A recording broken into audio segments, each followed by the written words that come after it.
Again, I am failing at my job here, and actually filming before I start the process. But we have got another project in here. We got this, I think it's a 2007 F250, F350, whatever it is. It's 6 liter. It's a friend of mine's, known him for a long time. Came in because of it had, it wasn't making any boost. So it's had up pipes that have been leaking for a while, like while is in 3 or 4 years. And yes, I told her that she needed to replace them several times, and she just hasn't done it yet. So here we are. I'm going to pull the turbo apart and clean the exhaust housing, clean all the vanes and stuff like that, make sure they're all good to go. And then she's finally so the truck came out of Canada. It's a Canadian truck. And so it's got some fairly, not too bad, but it was somewhat decent rust. And at some point, these 2 bolts got loosened up, and they obviously couldn't get tightened back. So it's needed an exhaust, and exhausts are cool. So we're finally putting an exhaust on it, and then we're going to throw a small tune on it because it has some EGR parts that are that have, let's say, failed. But yeah. So, anyways, so we're in the middle of that. The up pipe bolts that bolt it to the manifold are very rusty. So I'm letting them soak right now. I'm gonna go run and grab some lunch, but I'm letting them soak right now to hopefully get them out of there without. I don't care if they break, but the problem is the ones on the passenger side. The driver ones are out. The ones on the passenger side, just kind of the angle that you go out them with, you have to. They tend to not really be the best angle, and so you end up stripping out the head of the bolt, and that's the last thing I want to do is strip the head of the bolt out. So that's what we're working on, is trying to get those out without causing any big issues. But yeah, so I'll get back with you guys here in a little bit. I'll show you. I don't know if I actually poked underneath the hood. We got the turbo out of it, and I since obviously those up pipes are bad, I just chopped her right there, make it easy to get those out. But yeah, so I'll get back with you guys later and fill you in. Alrighty, guys, we are back here at the shop. We've been gone for a couple of days, went camping, and we're back working on this thing here. So I got to a stopping point on it the other day because I decided before, I was at the point where I was going to put the turbo back on it. And I was like, I'm going to pull this thing apart. It's been sitting a lot the last year or two. And so I wanted to verify that the unison ring was not, not unison ring. The one I wanted to verify, I wanted to pull it apart, clean it up, all that type of stuff, make sure that the vanes in the turbo were moving freely and all that kind of jazz. And I'm glad that I did. So the unison ring, that's this ring I'm putting down there on the turbo, it goes on there like that. And that slot in it right here, that slot rides on this arm. And you can see on the arm how it's not, I don't know if you can really see that very well. Yeah, you can see it. It should be perfectly round, and it's got like a ridge worn in it. And you can also see it on that side too, how it's all kind of egg-shaped out there and wallered out. So basically what happens is the ring will get, and that's the way this one was when I pulled it apart, is this ring will get stuck. You can see I can't even really push that down on there. The ring will start getting rust build up right here around this edge. They updated the turbo in the late years. So this truck's a 2007, and they updated the turbo in the late years. I don't know if you can really tell. You can kind of tell in that. See how that's sloped like that? So in the early years, it was flat straight across, which would cause that unison ring to stick a lot easier. So they did that to do away with that part of it, but then you still get carbon buildup and rust buildup right here, which causes the unison ring to stick. So basically what happens over time is the unison ring will get sticky and in there, and then the vanes will get sticky too. And so it'll cause excess wear because the actuator arm is basically having to put a lot more pressure on the unison ring just to get it to move. And that's the way this one was. I had to physically pry this off the turbo because it was so stuck on there. And I'm glad that I took this thing apart because it would have continued to have boost issues and that type of thing. So I called the customer and said, hey, this is what I found. And she basically was like, what do you recommend I do? And I said, well, typically at this point, I would recommend just putting a new turbo on it. You can get new Garrett stuff for reasonably inexpensive. They're around $1,000. And then that way too, the one reason why I recommend to do that, because you can replace just the unison ring, that you definitely can, but then you go back to this actuator arm being all flat on that side, so you're going to have issues with it. Even if you replace the unison ring, you're going to have issues with it not working properly. And then also the truck has, I think, 130,000 or something like that on it, and it's the original turbo. So, and it's, the truck itself is 13 years old, so it only has 130,000 miles on it. But at this point, when you start seeing this kind of damage in there like that, and you see how rusty it is and that type of thing, it's just usually always better just to go ahead and replace the turbo, especially for the money. That way, for sure it's good to go, it's ready to go. You're not going to have issues for a long time. It used to be back in the day that all you could get was a reman center section from Ford, and then you could get a complete reman assembly. And then now Garrett offers straight from Garrett, and this is in a Garrett box. It's a brand new replacement, so it's not even it's not a reman. I mean, it's a brand new unit. So, and that way you don't have issues with them. They're good to go. Everything's awesome. So, all right. Well, we're gonna get after doing that.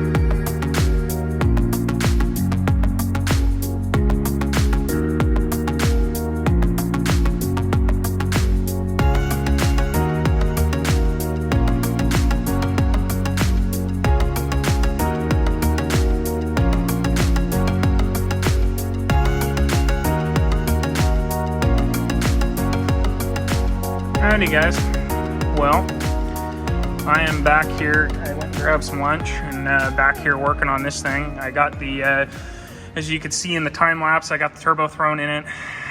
It's all bolted down, all that stuff.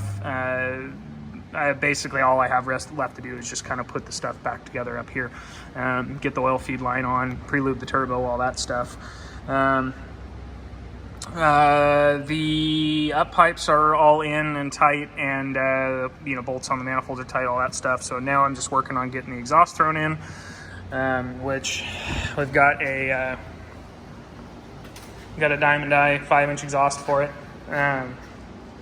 I personally like the way, I think 6 liters just in general sound way better with a 5-inch than with a 4-inch. It gets rid of a lot of the high-pitched cackle that 6 liters tend to have. It doesn't get rid of it, but it deepens it. It gives the exhaust a lot deeper tone than a 4-inch does. Anybody who has a 6 liter that has a 5-inch and has been around or seen one with a 4-inch knows what I'm talking about. And so I always try and recommend it if they're looking for the sound rather than just the added benefits of having a larger exhaust, a freer flowing exhaust. So I always try and recommend it. She does not want a muffler, which is one of the reasons why, realistically, if you're putting a muffler on it or if you're going to buy a kit with a muffler, it's kind of a wash on whether you get a 5-inch or a 4-inch, because it doesn't really matter that much at that point. What I typically do on my own trucks is I've gotten to the point in life where I'm not as keen on really loud stuff, and it's mainly just because of the in-cab quality. Going on long trips and stuff like that, pulling hills and whatnot, I've had enough 6-liters that it just annoys the hell out of me. So I always tend to put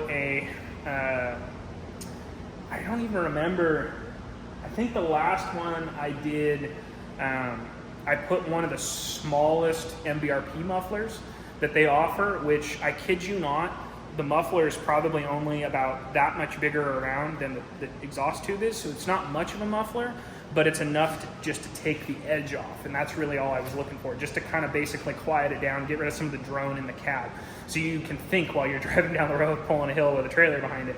That's my biggest thing is like, if you start with a straight pipe 6-liter that's tuned, if you start pulling a hill with a lot of weight behind it, you can basically just quit talking until you're up, over the hill, because you're not going to be talking to anybody. It's so loud inside the cab. So stock trucks, it's not an issue.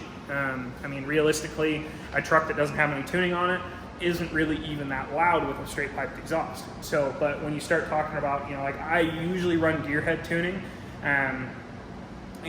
so like putting an SRL or SRLX on a 6-liter, they tend to get pretty damn loud. And obviously the loudness comes from the added horsepower. More horsepower something makes, typically the louder it gets. It's a cylinder pressure thing basically. So anyways, so I always try and recommend doing a 5-inch, even if it has a muffler, because it's going to be a lot better sounding if the person is looking for the sound as well as the performance. And basically that's it.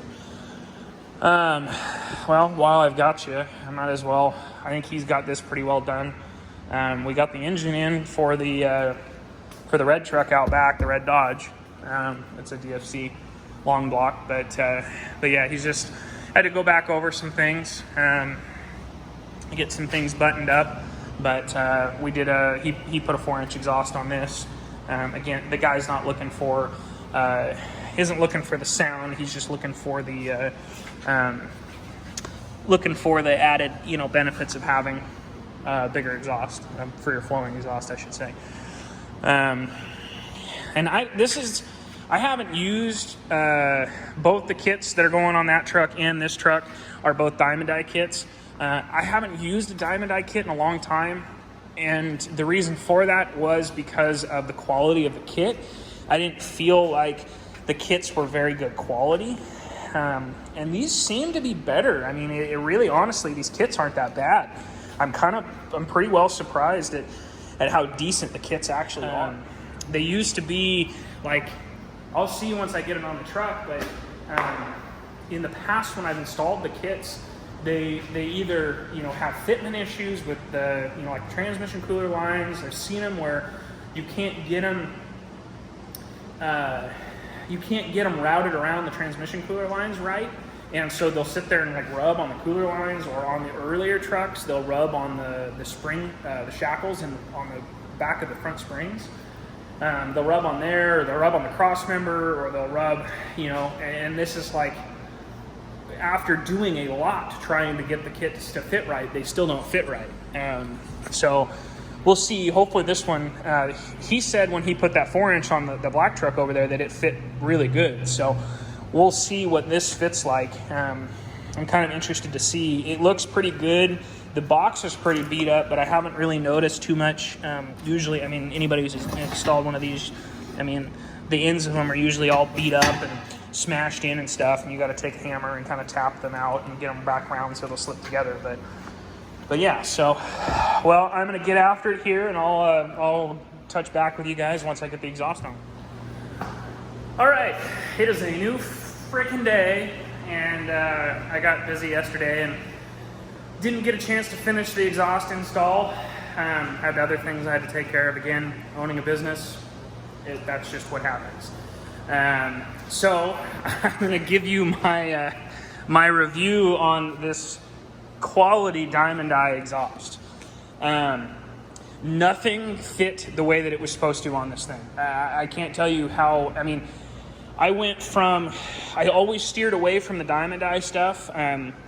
Back 10 years ago, I installed a couple of kits and I hated them. They were terrible. Back then, the downpipe, you had to undo one of the tranny cooler lines in order to get the downpipe in, and the downpipe never really fit right, and you'd hit maybe I went over this already, but it would end up hitting the firewall, or on the early trucks it hit the spring hangers, or whatever. And so I always steered away from them just because I didn't like the quality of the kit. And we ended up with this kit, and I was hoping, looking at the kit, like, oh, well, hopefully this is a little nicer kit. I didn't feel like the kits were very good quality, and these seem to be better. I mean, it really, honestly, these kits aren't that bad. I'm pretty well surprised at how decent the kits actually are. It's not. It's really not. This is terrible. MBRP kits, including pulling the old exhaust off, you're maybe hour and a half into an install, and that's with me being really picky about how it goes together. This kit, I am probably easily 3 or 4 hours into the install on this kit. And again, I'm very picky. I'm very anal about how things fit and how things work, and I want it to be just perfect. This kit is not perfect by any means. I finally just had to realize that it was not gonna be perfect, and I needed to do what I needed to do to get it on the truck and make it work. That being said, my definition of perfect is probably way different than most people. So it's probably just fine. I'm not saying I'm better than anybody else. That's how I'm getting at it all. I'm just saying that I'm very OCD about things. So basically what I ended up having to do, none of the hangers fit. The exhaust would not hang in the right way. There's a hanger about right there, right at the back of the downpipe, the front part of the exhaust. It's not on the downpipe. The downpipe comes down, and then it's got a piece that kind of goes like that and back. That's all 4-inch. And on that 4-inch piece, right before it connects to it goes up to 5-inch, there's a hanger at the back of it. I had to, luckily Ford, I would assume that it's for like the gas version or something. There's holes in the frame that are the same, basically the same distance apart for the hanger. And I was able to move the hanger up in the frame, and it changed the position of where the hanger was a little bit, and I was able to make it work by doing that and actually have the exhaust hung. Basically what was happening was when I put the clamp or the hanger on in the front where the factory hanger sat originally, the whole downpipe sat so low that it was touching the cross member. And so obviously you can't leave it like that because it's going to rattle on the cross member. And so, this has been something else. I'm going to probably steer very clear of the diamond die stuff. Not only that, but none of the hangers are actually welded on the exhaust, whereas like the MBRP stuff, you'll have the tailpipe hangers welded on. And typically, I believe the back, basically where the back of the factory muffler was, this hanger here, that one will be welded on as well. And then the other ones are, because of the cab length differences and that type of thing with the kits, the other ones are movable. But those two are always in the same location, so those are usually welded on the exhaust.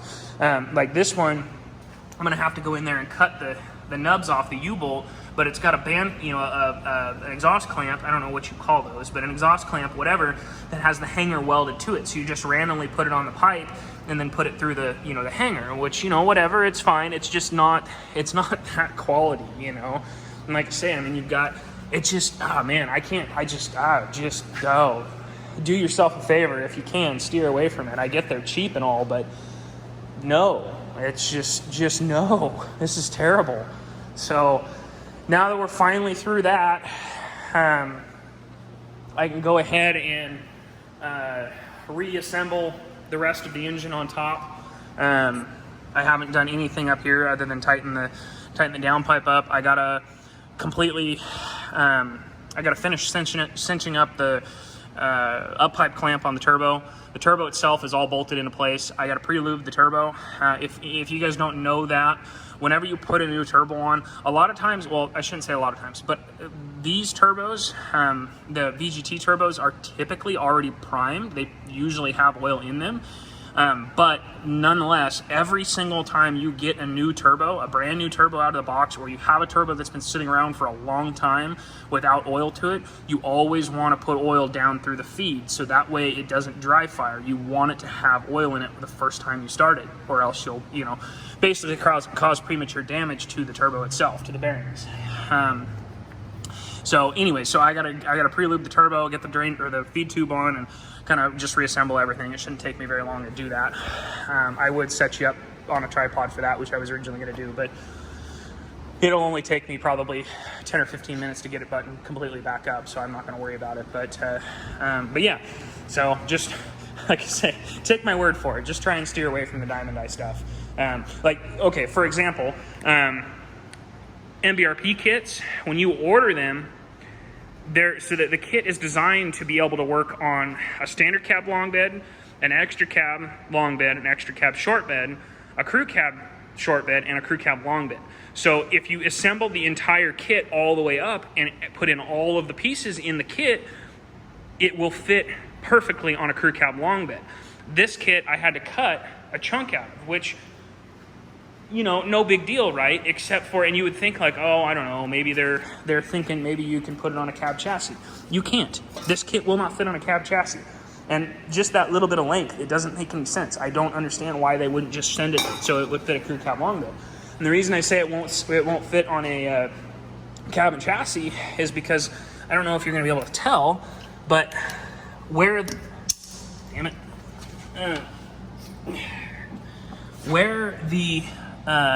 tailpipe is right there, you can see it's about, I don't know, 1.5 inches or 2 inches away from the spare tire down there. Well, on cab chassis trucks, the fuel tank is right there. And the fuel tank takes up more real estate down there than the spare tire does. And so this kit wouldn't even fit on a cab chassis. So I don't know. It just doesn't make any sense. It's not that big of a deal. I had to cut a pipe. It's not that I'm not mad over that. By any means am I mad over having to cut the pipe, but it just, like I say, none of it makes a whole lot of sense to me as to why the kit was the way that it is. And realistically, even though this is a diamond eye kit, yes, you can find them, pretty cheap elsewhere, but through my supplier, this kit is basically the same price as an MBRP kit. The only reason why we ended up with a diamond eye kit is because they were out of stock on the MBRP kit. So it's like, well, whatever, I need a kit, so this is what's going to happen. Man. If you can't tell, I'm kind of frustrated with the whole thing, but is what it is. So I'm going to get after throwing the rest of this thing together real quick, and I'll get back with you once I get it together. What's up, guys? So I'm trying to get in the habit of making sure that I video everything. It's a new concept, so I forget sometimes. So just to give you kind of a quick, once over of everything we did on that last truck. Basically, I just kind of forgot to go through and do an outro of that specific vehicle and kind of do a once over of it. Just a quick recap of everything. Truck came in with a boost issue. Wasn't making any. It was, well, I shouldn't say any. It was making about 2 to 3 pounds at wide open throttle. I found that it had a pretty bad exhaust leak from the up pipes, and which the up pipes were pretty badly blown out. Basically, the one of the bellows had completely split apart, which I knew about and she knew about. Like they were leaking a couple of years ago. And I told her, hey, we really need to replace these. And she just never did. That's out of my control. I can only say, hey, we need to do this. I can't force people to fix things. So she just drove the truck until the pipes failed, and it ended up here. So once we got it torn apart, I found that, and I already showed you guys that, I found that the unison ring in the turbo had a pretty good notch in it, which was probably, well, no, it wasn't probably, it wasn't helping the boosting issue. I would imagine that the vanes were probably stuck wide open. Anybody that knows these trucks knows that even with vanes stuck wide open, it will inevitably build boost. So we had compounding issues. One was a drive pressure issue, so the up pipes were blown out and it wouldn't physically move enough exhaust pressure to the turbo to get it to spool. And like I say, anybody who's driven one of these trucks with a unison ring that's stuck like that knows they're extremely laggy and it takes forever for them to build boost, but they inevitably will. This thing would not. It was not making any boost at all. Well, again, it was making like 2 or 3 pounds at wide open throttle. The thing was a slug. So anyways, so we went ahead and threw a new Garrett turbo on it, brand new, not a reman, brand new Garrett turbo. We did MBRP up pipes, and then we went ahead and threw an exhaust on it. Did a 5-inch exhaust. I threw a small tune on it just to give it that little bit of extra, get up and go. She's absolutely ecstatic about the truck. She's never liked this truck as much as she does now. And like I say, in fact, she was actually had it up for sale for a while before she brought it in for this. And now she doesn't want to sell it, which is always awesome. And like I say, I think I kind of went over this already, but 6 liters, when you put an exhaust on them and they're in stock form, like tuning wise, engine wise, other than the exhaust, they tend not to make a lot of noise.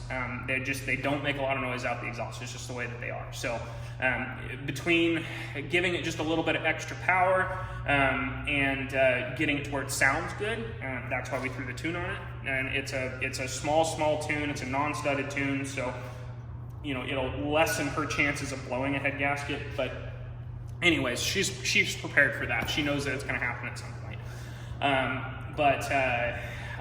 The only other thing that we found that I didn't fix, and I'll tell you why I didn't fix it here in a minute, is the manifolds. Both sides were leaking pretty bad. And it was evident once I put it back together that they were. You could visually see them leaking, but after I put it back together, you could hear it leaking. And basically that truck, and I think I already kind of went over that too, is that the truck came from Canada. And so anybody who's ever worked on something and this truck, every single time I have to do something underneath the truck, it is a complete pain. But anybody knows anything from Canada, they're rusty. It's just the way they are. And that transfers up into the exhaust manifolds. All of the bolts are rusty. And anybody who is halfway intelligent at that type of stuff knows, especially with that, because there's not any room up in there. It's an 07, so it's got coil buckets in the way, and even the earlier trucks, even the 03, 04 trucks, you can get to the manifolds, and there is enough room in there, but like you have to take the shock towers and stuff off the truck in order to get full access, which is fine, it is what it is, but you can get full access, whereas the 05 to 07 trucks, you can't just pull the spring tower out of it. It's just not their spring bucket. It's just not the way that it happens. So, and I talked to her about it, and told her, it does need the manifolds resealed, but there is a high likelihood that when we go to pull the manifolds off, some of the bolts will break. And my guess is going to be more than one. And so I would rather not go through that without the heads off the truck. Obviously, with the heads off the truck, it'll cost her less money to get the broken bolts out. It'll be less headache for everybody involved, and we know it's going to need head gaskets at some point. It's a 6-liter, they do. So like I say, we'll cross that bridge when we come to it. They are leaking. It's not seeming to affect drivability or anything like that. It just, when you first tip into the throttle, you can kind of hear it's like blowing through a blade of grass between your fingers, that type of thing. Just a little bit of a high-pitched whistle. And it's 100%. I made sure and went back and checked all the connections, everything on the up pipes and the turbo and all that stuff, and they're all sealed up and not leaking. It's the manifolds that are making noise. So anyways,